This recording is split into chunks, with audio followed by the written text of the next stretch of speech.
Welcome back to another Afro-Korean love story. Nia Carter's palms pressed against the cold glass, every mile-per-hour stripping away the life she knew.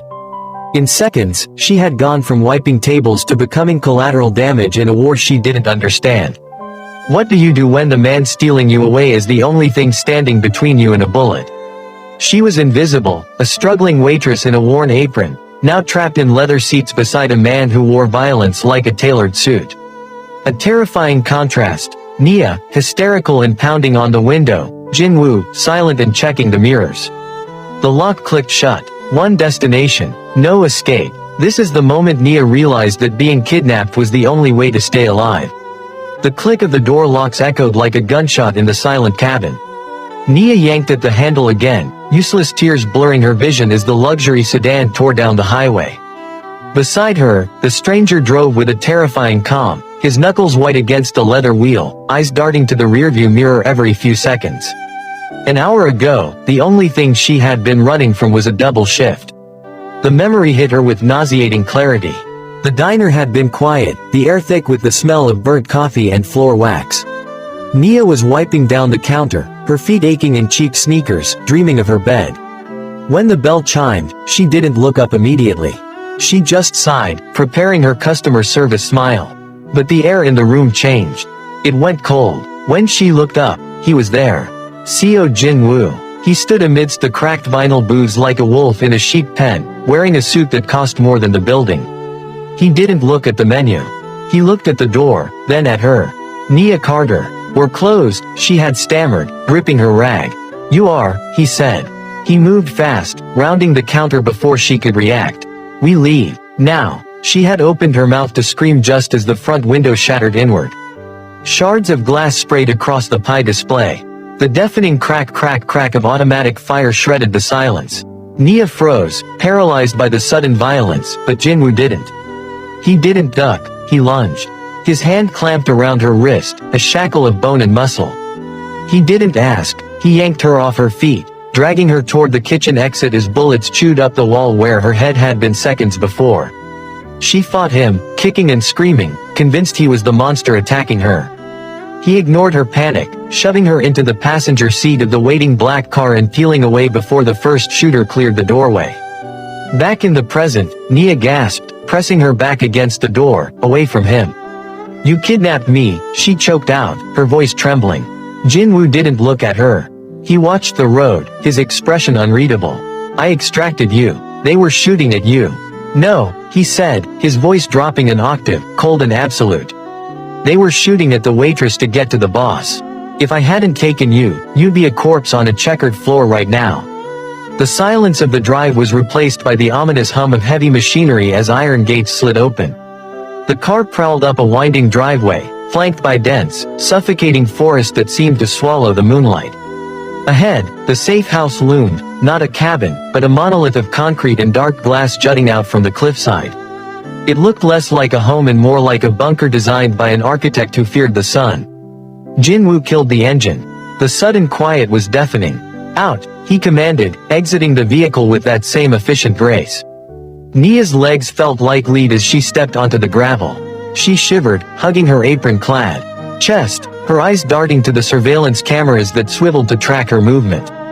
Every angle of the property screamed, fortress. There was no running here. The walls were too high, the woods too deep. He placed a hand on the small of her back, a touch that was possessive yet guiding, and steered her through the massive front doors. The interior was sterile, bathed in cool, recessed lighting. It smelled of nothing, no dust, no life, just expensive emptiness. Second door on the left, he said, pointing down a hallway that seemed to stretch for miles. Nia walked, feeling him shadow her every step. She pushed open the door he indicated and froze. She had expected a cell, a basement, a mattress on a cold floor. Instead, she stepped into a suite that was larger than her entire apartment.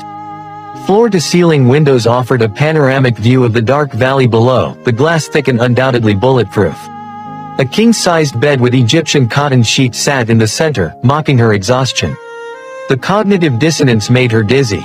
This was a prison, yet the bathroom glimpsed through the open door had a soaking tub deep enough to drown in. It was a golden cage, terrifying in its luxury because it implied permanence. She fumbled for her apron pocket, her fingers trembling as they closed around her phone. She needed to call the police. She needed. Jin-Woo's hand intercepted hers before she could even bring the screen to life. He didn't snatch it, he simply removed it from her grip with an irresistible strength. Hey! Nia lunged for it, panic flaring again. Give that back. GPS triangulation takes less than 30 seconds, Jin-Woo said, sliding her cracked smartphone into his suit pocket.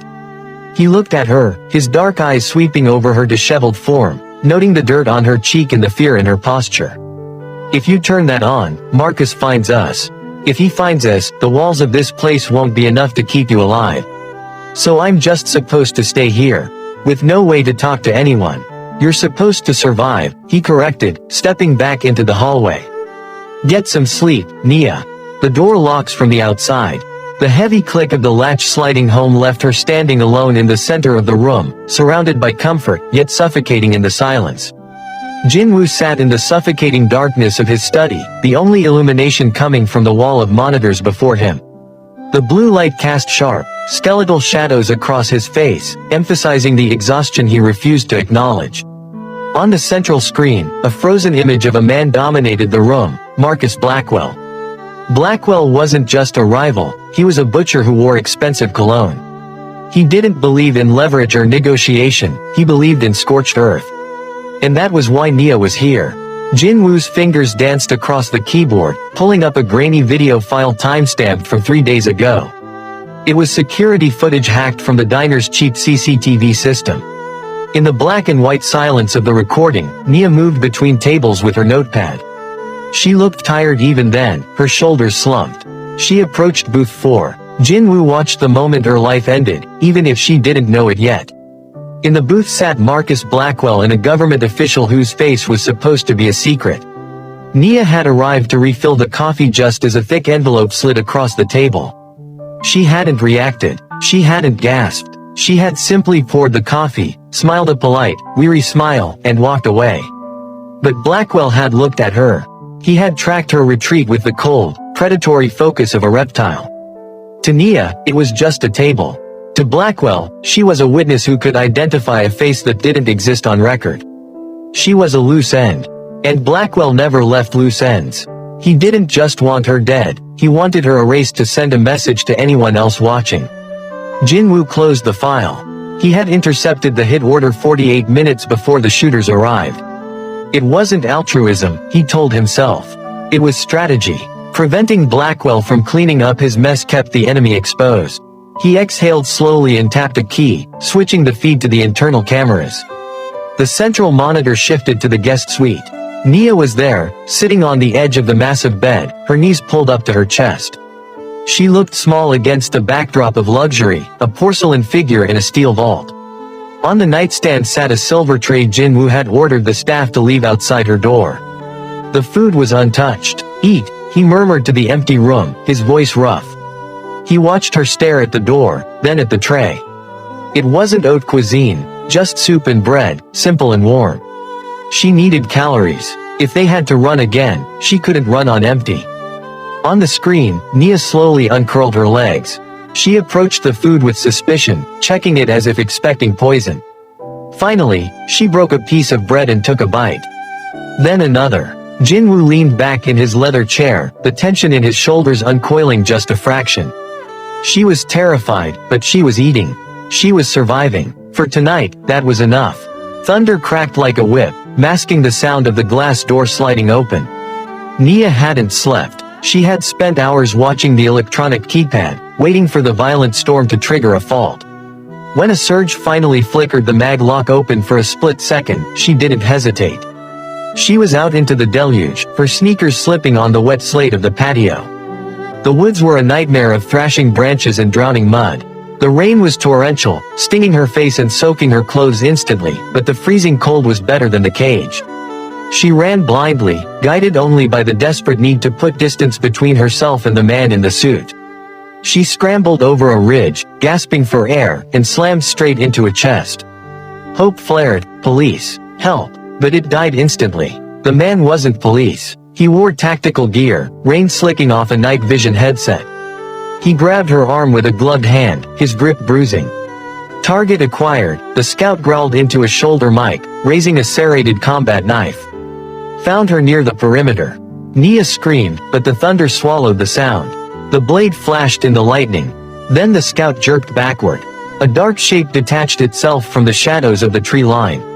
There was a wet, sickening thud, followed by the soft sound of a body hitting the mud. The scout lay still, silenced before he could finish his transmission. Nia stumbled back, hyperventilating, rain plastering her hair to her face. Jin-Woo stood over the body. He was drenched, his expensive suit ruined, water dripping from the ends of his hair. He didn't look at the dead man. His eyes were locked on her, dark and furious. He held a pistol in one hand, though he hadn't fired it, the silence was necessary. He stepped forward. Nia flinched, expecting a blow, but he swept her up into his arms effortlessly, as if she weighed nothing. She was shivering violently, from cold and shock, her teeth chattering. He held her tight against his chest, shielding her from the biting wind with his own body. "I told you," he said, his voice low enough to slide under the roar of the rain, yet heavy with a terrifying truth. "You aren't safe out there." Nia stopped fighting. As he carried her back toward the fortress, stepping over the corpse of the man who had come to kill her, the terrifying realization settled in her bones. The monster carrying her was the only reason she was still breathing. The bathroom was silent, save for the soft hiss of warm water running into a porcelain basin. Nia sat on the edge of the closed toilet lid, wrapped in a thick, dry robe, but the chill of the woods still clung to her marrow. Her knees were a mess of mud and raw, scraped skin from her scramble up the ridge. Jin-Woo knelt before her. The image was jarring. The man who commanded armies of killers was currently on his knees on a tile floor, rolling up the sleeves of a fresh dress shirt. He dipped a white cloth into the water, wringing it out with methodical precision. "This will sting," he murmured, not looking at her face. He pressed the warm cloth to her knee. Nia flinched, hissing in a breath, but his grip on her calf was steady, anchoring her.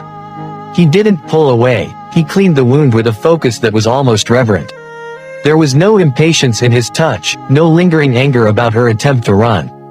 There was only competence. Nia watched his hands. Large, scarred, and capable of snapping a neck without hesitation, she had seen them end a life less than an hour ago. Yet now, those same fingers were ghosting over her bruised skin, applying antiseptic with a delicacy that felt completely alien to the violence she knew he harbored. The cognitive dissonance made her chest ache. He was the monster, but he was also the only thing standing between her and the dark. "Why?" she whispered, the word cracking in the steam-filled air. Jin-Woo paused, the cloth hovering over her skin. He finally looked up, his dark eyes locking onto hers.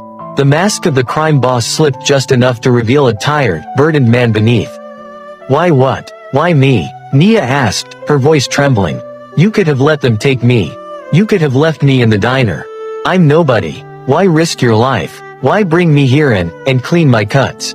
He looked back down at her knee, applying a bandage with smooth, efficient movements. He finished the task before he answered, his voice low and devoid of the cruelty she expected from his world. "Because you were innocent," he said simply. He stood up, towering over her again, the distance returning, but the sentiment hanging heavy between them. "I have done many terrible things, Nia. I have earned every bullet fired at me. But you," he shook his head slightly. "You were just pouring coffee. And I don't let innocence bleed for my sins." He turned to leave, placing the soiled cloth in the hamper, but the air in the room had shifted. The fear that had been strangling Nia loosened its grip, replaced by something far more dangerous: trust. The silk dress felt like a lie against her skin. It was midnight blue, tailored to perfection, bought for a woman he didn't know, yet fitting as if he'd memorized her measurements. Nia smoothed the fabric, feeling like an imposter as she walked into the dining hall. It was a far cry from the grease-stained apron she had been wearing just yesterday, but the luxury didn't make her feel free. It just made her feel like a well-kept prisoner. Jin-Woo sat at the head of a mahogany table long enough to see 20. The distance between them felt deliberate, a physical manifestation of the chasm between their worlds. He stood when she entered, a reflex of old-world manners that jarred violently with the gun she knew was strapped beneath his jacket. "Sit," he said, gesturing to the chair to his right. It wasn't a command this time, it was an invitation. They ate in silence at first. The clink of silver against china sounded like cannon fire in the quiet room. Nia picked at her food, but her eyes kept drifting to him. For days, she had only seen the predator, the driver, the shooter, the captor. She had seen the monster. But tonight, under the warm, unforgiving glow of the chandelier, she saw something else. She saw the gray shadows etched deep beneath his lower lashes, dark bruises of exhaustion that the dim lighting of the car had hidden. She saw the way his hand lingered on the stem of his wine glass, not to drink, but as if he needed the support. He wasn't scanning the room for threats right now, he was staring at the tablecloth, his shoulders slumped ever so slightly, the tension in his jaw betraying a headache he wouldn't voice. "When was the last time you slept?" Nia asked. The question slipped out before she could check it. Jin-Woo blinked, the mask sliding back into place, but a second too late. He looked at her, startled that the furniture had spoken back. "I sleep when the work is done. The work is never done for men like you, is it?" He paused, his knife hovering over his plate. He looked at her, really looked at her, and for the first time, there was no calculation in his gaze. Just a heavy, crushing weariness. "No," he admitted, his voice rasping with fatigue. "It isn't." He took a sip of wine, and for a fleeting moment, he looked less like a kingpin and more like a man holding up a collapsing ceiling with his bare hands. Nia realized with a jolt that his coldness wasn't cruelty, it was conservation of energy. It was the only way he could keep moving. The fear in her gut uncoiled slightly, replaced by a strange, reluctant empathy. He wasn't just a suit. He was a man drowning, and he was using his remaining strength to keep her afloat. The fragile piece of the dinner evaporated in a single heartbeat. The crystal chandelier above them didn't just flicker, it died, plunging the room into absolute darkness for a split second before the emergency floods kicked in. The world turned a blood-red hue, bathing the luxury suite in the color of warning. A low, rhythmic pulse began to thrum through the floorboards. The perimeter alarm. "He's here," Jin-Woo said. The exhaustion Nia had seen moments ago vanished, replaced by a terrifying, lethal alertness. He was moving before Nia could even drop her napkin. He was at her side, his hand gripping her arm, not with the gentle touch from the bathroom, but with the iron grip of the extraction. He hauled her out of the chair and into the hallway, moving with a speed that blurred in the strobe of the red lights.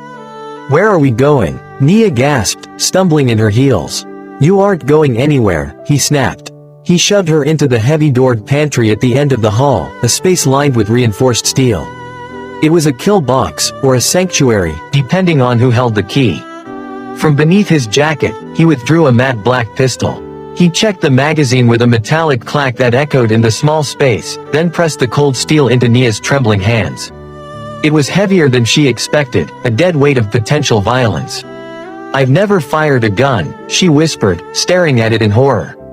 "Point. Squeeze. Don't hesitate," Jin-Woo ordered, his face close to hers, bathed in the crimson light.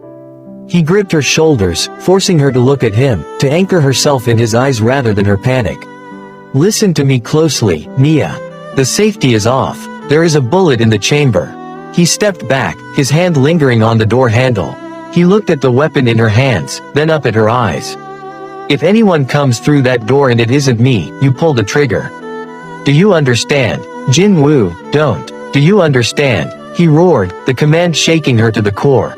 "Yes," she choked out. "Yes. Stay down. Stay quiet." He slammed the door shut. The lock engaged with a heavy thud, sealing her in. Nia sank to the floor, the gun shaking in her grip, as the sound of shattering glass and automatic fire erupted from the main hall. He was drawing them away. He was making himself the target so she could be the ghost. The silence inside the pantry was worse than the gunfire. Every scream, every shattering vase, every burst of automatic fire vibrated through the steel door, and with each second, Nia felt the likelihood of her survival dropping to zero. But it wasn't her own life that terrified her anymore, it was the silence that might follow the noise. If the shooting stopped, it meant Jin-Woo was dead. And if he died, she was alone. "Don't hesitate," he had said. Nia looked at the heavy lock mechanism. Her hands shook, but her grip on the pistol tightened until her knuckles turned white. She stepped back, raised the weapon, and squeezed the trigger. The recoil jarred her arm all the way to the shoulder, the deafening bang ringing in her ears, but the lock shattered. She kicked the door open and scrambled into the service corridor. The main hall. He was drawing them away. He was making himself the target so she could be the ghost. The silence inside the pantry was worse than the gunfire. Every scream, every shattering vase, every burst of automatic fire vibrated through the steel door, and with each second, Nia felt the likelihood of her survival dropping to zero. But it wasn't her own life that terrified her anymore, it was the silence that might follow the noise. If the shooting stopped, it meant Jin-Woo was dead. And if he died, she was alone. "Don't hesitate," he had said. Nia looked at the heavy lock mechanism. Her hands shook, but her grip on the pistol tightened until her knuckles turned white. She stepped back, raised the weapon, and squeezed the trigger. The recoil jarred her arm all the way to the shoulder, the deafening bang ringing in her ears, but the lock shattered. She kicked the door open and scrambled into the service corridor. The main hall was a war zone. The red emergency lights cast long, demonic shadows across the smoke-filled air. Bodies, Blackwell's men, were scattered across the marble floor. Nia stayed low, crawling toward the mezzanine railing that overlooked the grand foyer. She peered over the edge and gasped. Jin-Woo was pinned behind an overturned heavy oak table, his suit jacket discarded, his white shirt stained with blooming patches of crimson. He was reloading, his movements slightly slower than before. He was bleeding from his side. "Give it up, Seo." A voice roared from the entrance. Jin-Woo didn't answer. He popped up and fired 2 controlled shots, dropping a man charging the stairs. But the effort cost him. He slumped back, grimacing, unaware of the shadow detaching itself from the pillar to his left. A mercenary, clad in black tactical gear, was flanking him. He moved silently, raising a shotgun, lining up a shot at Jin-Woo's exposed back. Jin-Woo was focused on the front door. He wouldn't see it coming until it was too late. Time seemed to warp, stretching into a slow, terrifying crawl. Nia didn't think. She didn't calculate. She didn't tremble. The fear that had paralyzed her since the diner vanished, incinerated by a singular, desperate need to keep him breathing. She rested the heavy barrel of the pistol on the railing, leveling it at the mercenary's chest. Point. Squeeze. Asterisk. She pulled the trigger. The gun bucked in her hand. Below, the mercenary jerked violently, his shotgun discharging harmlessly into the ceiling as he collapsed backward. The sound of her shot echoed through the sudden silence of the hall. Jin-Woo spun around, weapon raised, ready to kill the new threat. His eyes found the balcony. He saw the smoke drifting from the barrel of her gun. He saw Nia, pale and horrified, but standing tall. He didn't yell at her for disobeying orders. He lowered his weapon just an inch, his dark eyes locking onto hers with an intensity that burned. In that look, the dynamic shifted. She was no longer the package he had to deliver. She was the partner who had just saved his life. The flashing lights outside the safe house didn't belong to the authorities, at least, not the ones who served the public. They belonged to the cleaners. Men in unmarked uniforms moved through the shattered foyer with industrial vacuums and body bags, erasing the violence as efficiently as Jin-Woo had orchestrated it. Jin-Woo sat on the rear bumper of an ambulance that would never see a hospital. A paramedic was stitching the gash in his side without anesthesia. He didn't flinch as the needle pierced his skin, he just watched Nia. She stood near the open gates, wrapped in a shock blanket, the adrenaline crashing into a bone-deep weariness. The rain had stopped, leaving the air smelling of wet earth and copper. Jin-Woo buttoned a fresh shirt over the bandages, hiding the blood, and walked toward her. He held a thick manila envelope in his hand. He stopped a few feet away, the distance returning, the wall going back up. "It's done," he said, his voice devoid of the heat that had been there during the firefight. "Blackwell is dead. The threat is neutralized." He extended the envelope. "What is this?" Nia asked, her voice hoarse. "A passport, a new name, a bank account with enough funds to ensure you never have to wear an apron again." He nodded toward a waiting black sedan, the engine idling purr. "That car will take you to the private airfield. You'll be in Zurich by morning. You're free, Nia." Nia took the envelope. It was heavy. It held everything she had thought she wanted in the diner: security, freedom, a way out. She looked at the ticket inside. One way. She looked back at the house, the fortress that had been a cage, then a shelter. Then she looked at Jin-Woo. He stood with his hands in his pockets, waiting for her to leave, watching her with that same stoic discipline he used to drive through gunfire. He was a monster, a killer, a man of violence. But looking at the clean, sterile ticket, all Nia could feel was the crushing weight of the silence that awaited her in Zurich. A life where no one knew her name. A life where no one would catch a bullet for her. "You said you don't let innocence bleed," Nia said softly. "I don't. You're safe now. Go." "I was safe in the car," she countered, stepping closer. "I was safe in the pantry. I was safe when you held me in the mud." Jin-Woo's jaw tightened. "Nia, look at me. Look at what I am. You don't want this life.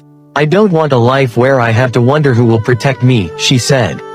Her fingers opened. The envelope slipped from her grasp, hitting the wet gravel with a soft thud. The ticket to Zurich lay there, ignored. She reached out and took his hand. His skin was rough, his knuckles bruised, but his grip was instantaneous, anchoring her to the earth. "I'm not going to Zurich," she whispered, squeezing his hand. "I'm already home."